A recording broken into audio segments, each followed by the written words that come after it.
तो जी अस्सलाम वालेकुम। आज हम पढ़ेंगे प्रोकैरियोट्स चैप्टर के बारे में। प्रोकैरियोट्स जो है इसमें जो मेन टॉपिक है वो मैंने यहाँ पर इंक्लूड किए हैं और इन टॉपिक को पढ़ने के बाद आपका जो प्रोकैरियोट का जो मेन पॉइंट होंगे वो सारे के सारे मेन पॉइंट्स क्लियर हो जाएंगे। तो ये एक वन शॉट वीडियो है, तकरीबन 15-20 मिनट यहाँ पर लगेंगे, ज़्यादा टाइम हम नहीं लेंगे। ये 15-20 मिनट वीडियो आपके प्रोकैरियोट्स के लिए काफ़ी है और ये किसी भी एंट्री टेस्ट की तैयारी के लिए ये क्या है ये आपके पास बेहतर होगा। अच्छा, प्रोकैरियोट्स ये एक लिविंग ऑर्गेनिज्म ही होते हैं, ठीक है। लेकिन ये आपको पता है कि लिविंग ऑर्गेनिज्म की जो दुनिया है, ये जो वर्ल्ड है, ये डिवाइडेड है इनटू प्रोकैरियोट्स एंड यूकैरियोट्स।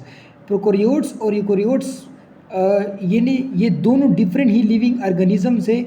किसके बेस पर? इसके न्यूक्लियस के बेस पर, इसके सेल के स्ट्रक्चर के बेस पर, इसके नंबर ऑफ सेल के बेस पर, ये दोनों ही डिफरेंट होते हैं, ठीक है, प्रोकैरियोट्स एंड यूकैरियोट्स। तो लिविंग ऑर्गेनिज्म की जो दुनिया है ये प्रोकैरियोट्स और यूकैरियोट्स दोनों में मेन डिवीजन इसकी हो चुकी है। अब प्रोकैरियोट्स को अच्छी तरह पढ़ते हैं। प्रोकैरियोट्स एक ऐसे ऑर्गेनिजम्स होते हैं जिनमें ट्रू न्यूक्लियस नहीं होता, लाइक यूकैरियोट्स, ठीक है। यूकैरियोट्स की तरह इनमें ट्रू न्यूक्लियस नहीं होता। ये मेम्ब्रेन बॉन्डेड ऑर्गेनेली यहाँ पर एब्सेंट होते हैं। यूकैरियोट में मेम्ब्रेन बॉन्डेड ऑर्गेनेली होते हैं, लेकिन यहाँ पर मेम्ब्रेन बॉन्डेड ऑर्गेनेली एब्सेंट होते हैं। मेम्ब्रेन बॉन्डेड ऑर्गेनेली का मतलब होता है कि ऑर्गेनेली पर कोई पर्दा ना हो। अगर ये आपके पास क्या है, ऑर्गेनेली है, तो इसके ऊपर क्या नहीं होता है, पर्दा नहीं होता है, एक ऊपर कवरिंग नहीं होती है।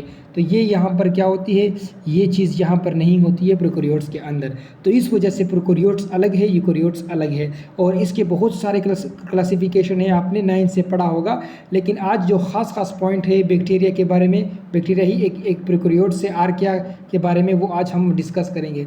अच्छा, दूसरी बात, पहली बात ये है कि लिविंग ऑर्गेनिज्म की जो दुनिया है ये प्रोकैरियोट्स और यूकैरियोट्स पे डिवाइडेड है। क्यों? क्योंकि प्रोकैरियोट्स में ट्रू न्यूक्लियस नहीं है और मेम्ब्रेन बॉन्डेड ऑर्गेनेल यहाँ पर एब्सेंट है। तीसरी बात ये है कि ये सिंपलेस्ट है, यानी कि काफ़ी सिंपल है। ये यूनिसेलुलर होते हैं, एक सेल से बने होते हैं, इस that's why they are more simplest and most abundant, और ये काफ़ी ज़्यादा पाए जाते हैं इस दुनिया में।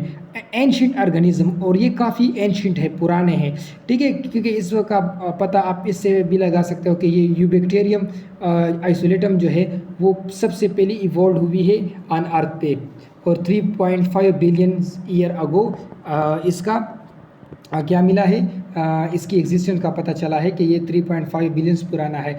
अच्छा, अब इस प्रोकैरियोट्स के फ़ायदे भी है क्या? ये इसके 3 मेजर फ़ायदे हैं।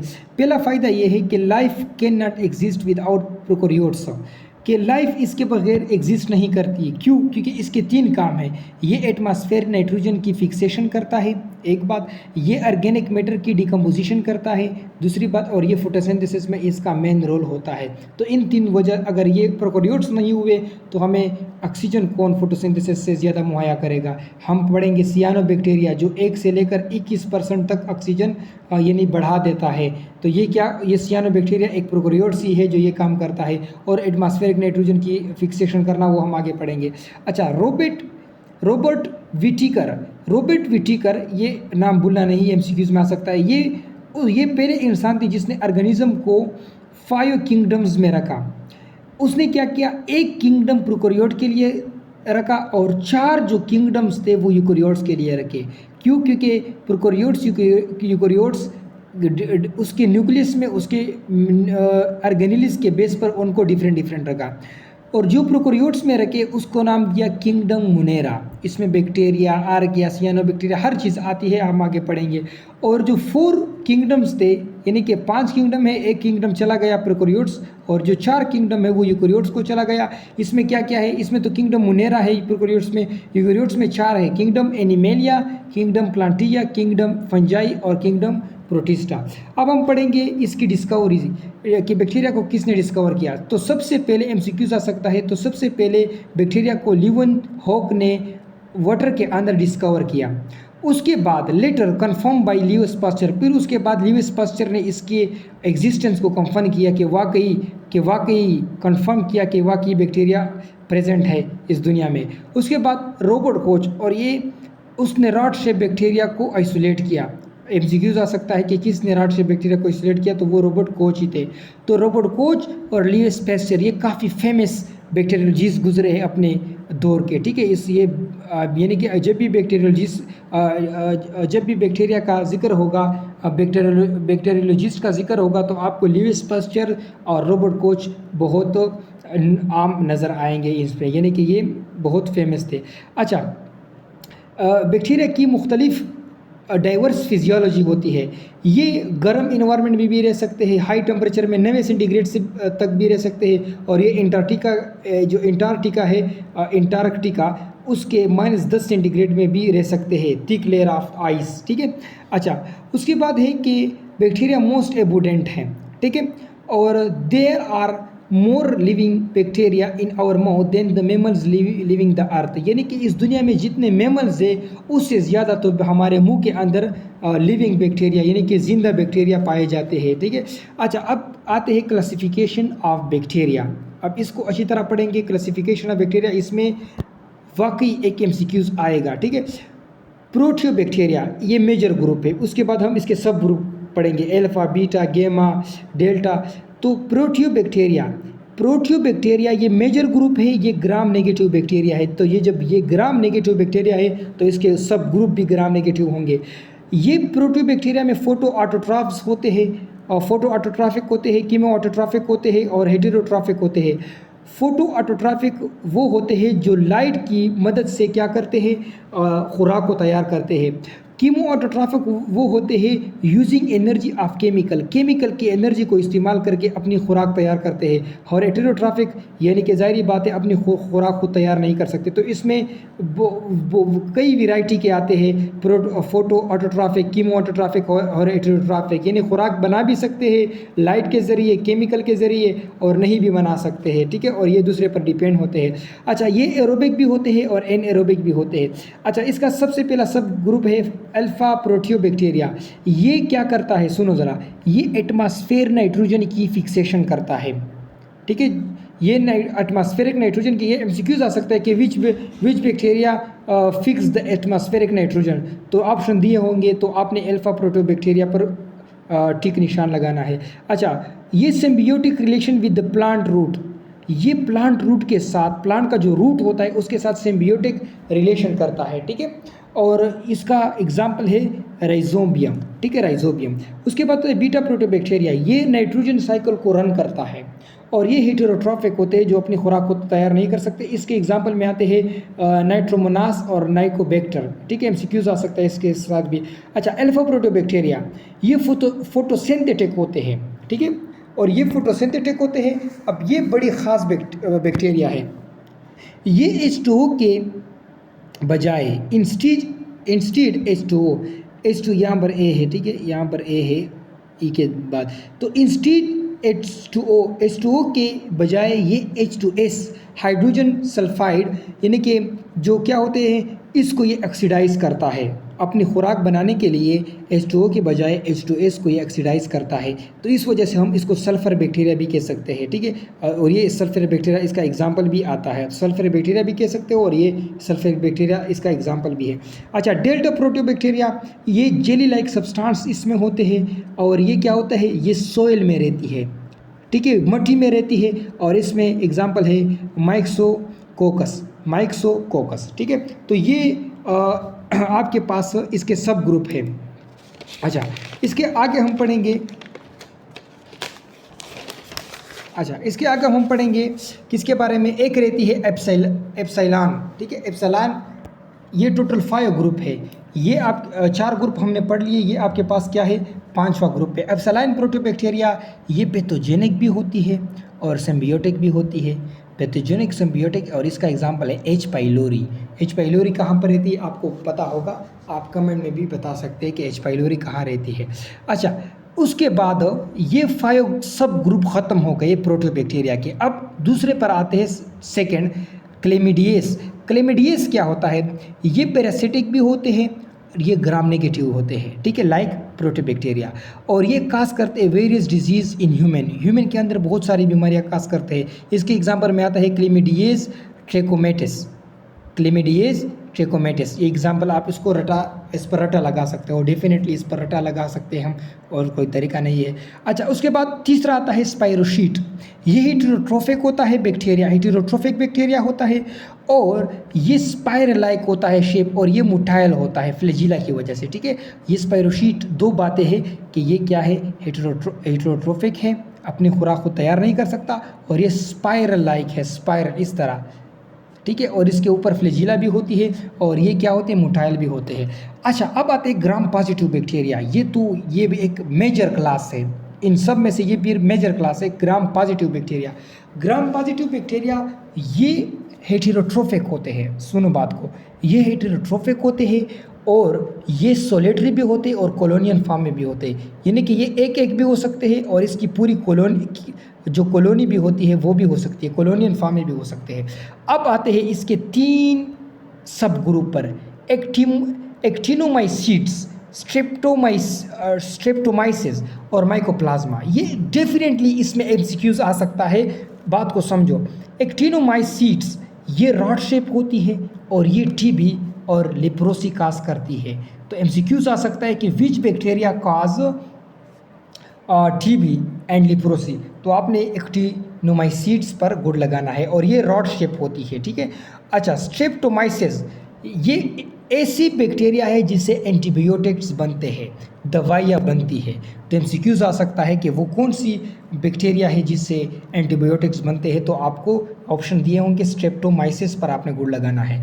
और वो कौन सी बैक्टीरिया है जिसके अंदर सेल वॉल नहीं होता, तो वो माइकोप्लाज्मा है, विदाउट सेल वॉल।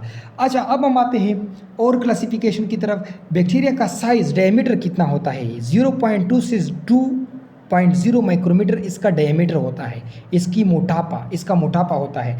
लेंथ इसका कितना होता है, 2 से 8 माइक्रोमीटर इसका लेंथ होता है। ठीक है, 0.2 से 2.0 माइक्रोमीटर इसका डायमीटर होता है, और लेंथ 2 से 8 माइक्रोमीटर तक इसका क्या होता है, लेंथ होता है। अच्छा, इसमें आते हैं फिर क्लासिफिकेशन, इसमें आते हैं कोक्सी क्या होते हैं, ये एक बैक्टीरिया है जो ओवल शेप होती है, राउंड शेप होती है, ओवल शेप होती है, इस तरह राउंड ओवल शेप की होती है, और इस पर फ्लैजिला नहीं होती।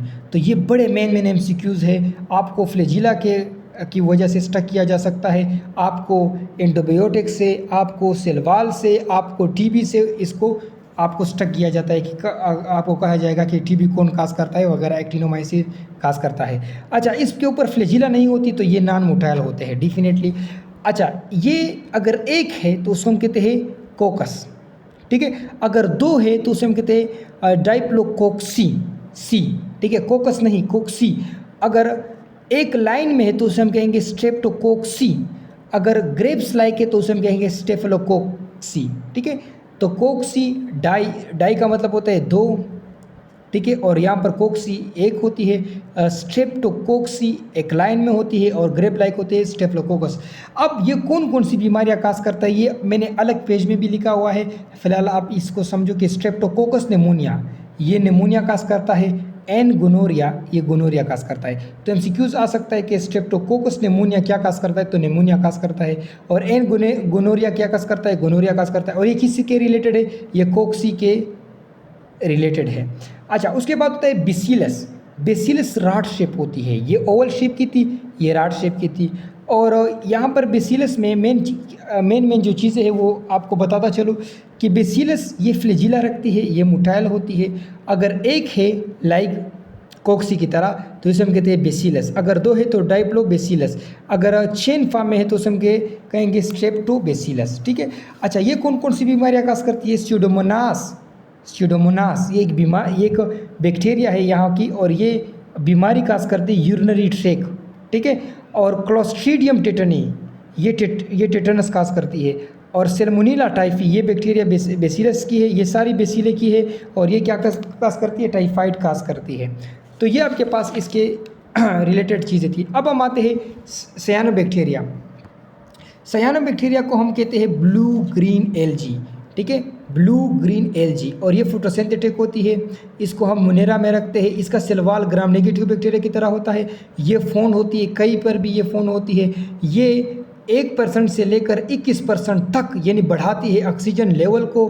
तो जब ऑक्सीजन लेवल को इतना बढ़ाती है तो इस चीज़ की वजह से ओजोन लेयर जो होता है वो थिक हो जाता है और ओजोन लेयर अच्छा हो जाता है, जिसकी वजह से हमें प्रोटेक्शन मिलती है हमारी प्रोटीन को, न्यूक्लिक एसिड को, अल्ट्रावायलेट्स के हार्मफुल इफेक्ट से। और यहाँ पर इसका एग्जांपल है नोस्टॉक। ठीक है, अच्छा अब हम आते हैं फ्लैजिला पर। ये आप उसको खुद भी रीड कर सकते हो, अगर मैंने थोड़ा स्पीड से पढ़ा है तो आप उसको खुद भी रीड कर सकते हो, इसका आप पोस्ट कर सकते हो, यानी कि अभी भी आप पोस्ट करके इसको देख सकते हो। उसके बाद तो है फ्लैजिला। फ्लैजिला को हम थोड़ा टच कर लेते हैं। फ्लैजिला क्या होती है? ये हेयर लाइक एक्सटेंशन होता है from the cell wall of bacteria. ये सेल वॉल ऑफ बैक्टीरिया का जो सेल वॉल होता है इससे एक हेयर लाइक एक्सटेंशन होता है।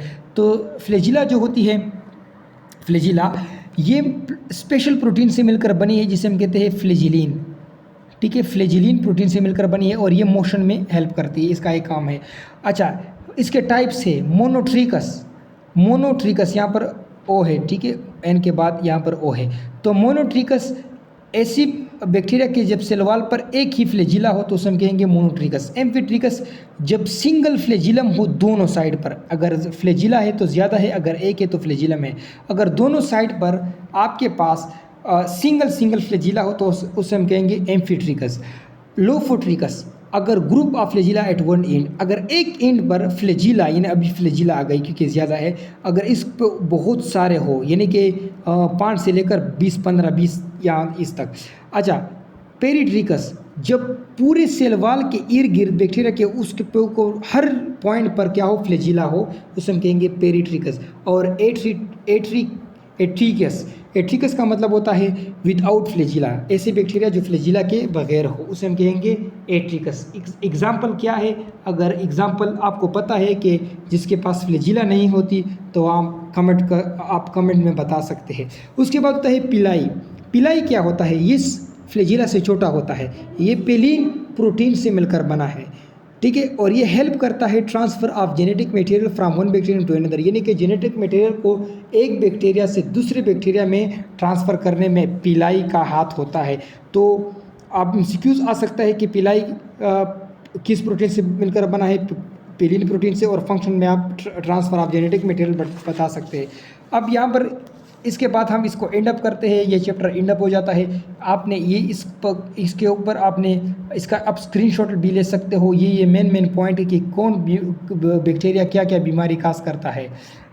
तो सबसे पहले ट्यूबरक्लोसिस, टीबी काज कौन करता है? Mycobacterium tuberculosis. Mycobacterium tuberculosis cause TB. Typhoid fever, typhoid fever कौन काज करता है? सैल्मोनेला टाइफी, जो बेसिलस फैमिली से आती है और ये रॉड शेप की होती है। तो सैल्मोनेला टाइफी आपसे पूछा जा सकता है कि किस शेप की होती है, तो रॉड शेप की होती है। कोलेरा, कोलेरा कौन काज करते हैं? Vibrio cholera. टेटनस कौन काज करता है? क्लोस्ट्रीडियम टेटनी, ये रॉड शेप की होती है और ये बेसिलस से आती है। निमोनिया कौन काज करता है? कौन काज करता है? स्ट्रेप्टोकोकस निमोनिया, कोक्सी से आती है। Gonorrhoea, Nigeria gonorrhoea. सिफिलिस ये ट्रेपोनीमा पैलिडम काज करती है। तो ये एक साथ आपके पास मेन पॉइंट है, इसको आप स्क्रीनशॉट ले सकते हो और अच्छी तरह इसको याद कर सकते हो, क्योंकि ये एमसीक्यूज पॉइंट आपके से डेफिनेटली इससे एक एमसीक्यूज तो आएगा ही आएगा। तो वह सलामी आपके पास एक शॉर्ट सा एक अच्छा सा लेक्चर था प्रोकैरियोट्स के बारे में।